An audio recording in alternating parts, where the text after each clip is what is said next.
নবপত্রিকা অর্থাৎ ৯টি নতুন পাতার সমাহার। এই থিমেই এবার চমক দিতে চলেছে বরানগর নেতাজি কলোনির সর্বজনীন দুর্গাপুজো কমিটি। এবার তাদের ৭৫তম বর্ষ।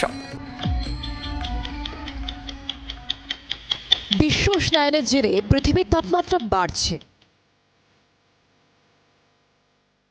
পাল্লা দিয়ে চলছে বৃক্ষ নিধন।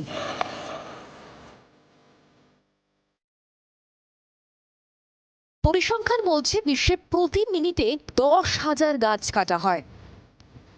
আগামী প্রজন্মের সামনে কি ভয়ঙ্কর দিন আসছে। তৈরি হবে পাউচ প্যাকে অক্সিজেন কেনার মতো পরিস্থিতি। এই প্রশ্নের উত্তর খুঁজতে অতীতে পাড়ি দিয়েছে বরানগর নেতাজি কলোনি সর্বজনীন দুর্গাপুজো কমিটি। প্রায় ৮০০ বছর আগে বাংলায় শুরু হয়েছিল গাছ পুজোর রীতি।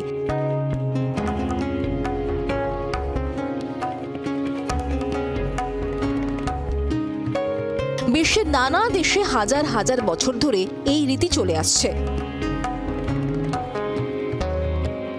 গাছকে দেবী রূপে পুজো করার অর্থ প্রকৃতিকে সম্মান জানানো।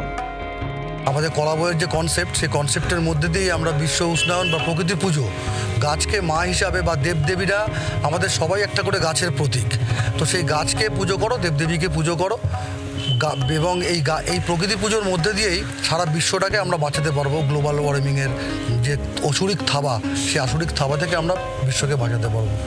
গণেশের স্ত্রী হিসাবে কলাবউ স্নান প্রকৃতি পুজোরই অঙ্গ।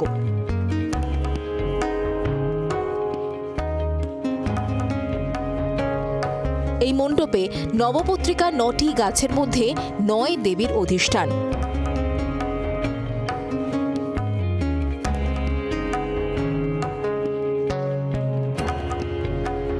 প্রতিটি গাছ দেবী দুর্গার ভিন্ন ভিন্ন রূপ।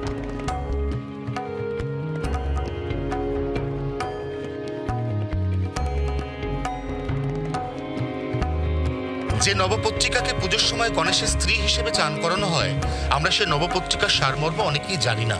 নবপত্রিকা ৯টি আলাদা আলাদা গাছের পাতা, বলতে গেলে নবাঙ্কুর। সেই নবপত্রিকা আসলে বিশ্ব উষ্ণায়নের বিরুদ্ধে একটা বড়সড় বার্তা। সেই বার্তাই এবার বরানগরের নেতাজি কলোনিতে। জি ২৪ ঘন্টার জন্য ক্যামেরায় দীপের সঙ্গে অয়ন, কলকাতা। বাংলার আওয়াজ, বাঙালির আবেগ, জি ২৪ ঘন্টা।